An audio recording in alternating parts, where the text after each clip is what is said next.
Assalamualaikum warahmatullahi wabarakatuh. Perkenalkan, nama saya Fiona Fatunisa dengan NIM 212110009. Di sini saya akan menjelaskan tentang dalalah. Dalalah secara bahasa Arab yaitu dalalatan yang artinya menunjukkan atau petunjukan.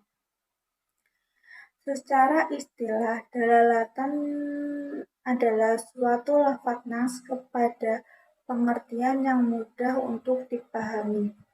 Ada dua macam dalalah. Yang pertama dalalah wadihah, yaitu dalalah yang jelas lafaznya. Yang kedua ada dalalah ghairu wadihah, yaitu dalalah yang tidak jelas penunjukan hukumnya.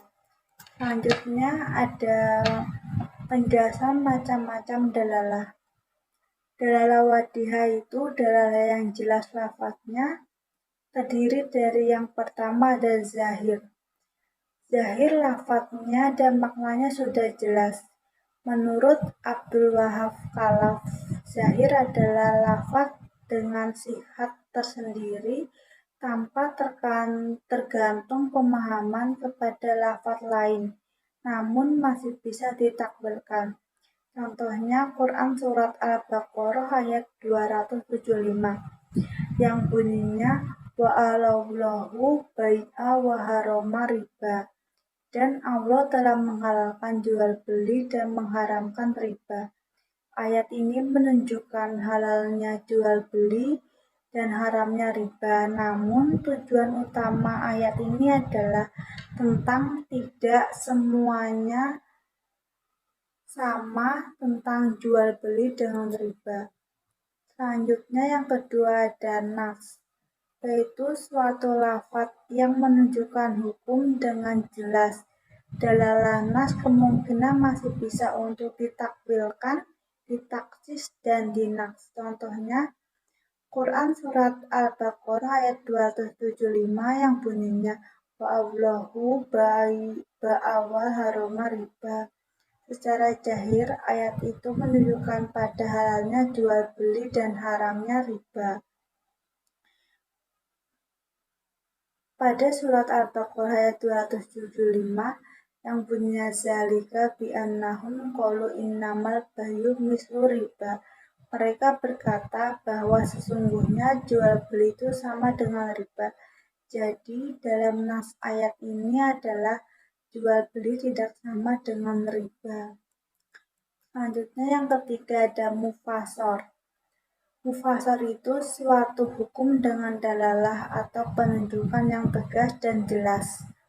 Contohnya Quran Surat An-Nur ayat 2 yang bunyinya anzaniyatu azazani fazlidu kulla waddihim minhuma min atazadatiu.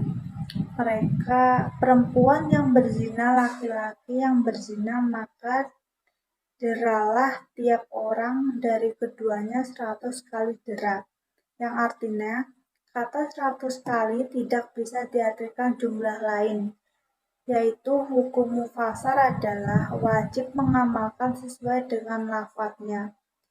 Selanjutnya ada muhkam. Muhkam adalah suatu lafaz menunjukkan makna dengan dalalah yang tegas serta qat'i atau pasti, dan tidak mungkin ditakwilkan, ditaksis, atau dinaks.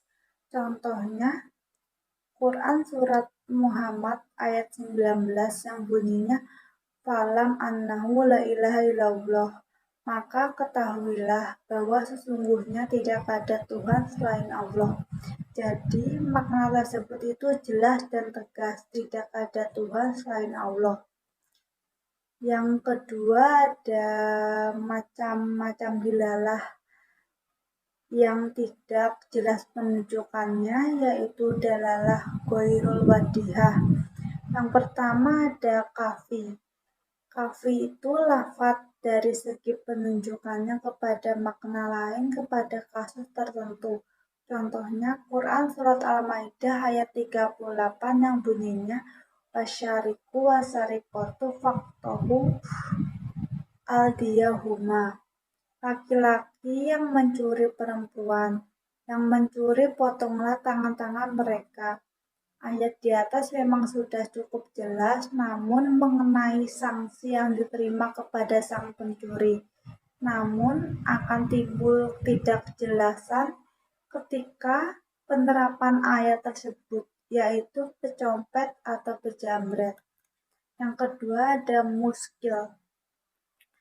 Muskil itu suatu lafaz yang penunjuk maknanya terhadap ketidakjelasan sehingga muncul perbedaan pendapat untuk memahami lafaz tersebut. Contohnya Al-Baqarah ayat 228 yang bunyinya wal mutolakatu yatarobasna bil angfusina. Yang ketiga ada muzmal, lafaz yang menunjukkan makna global.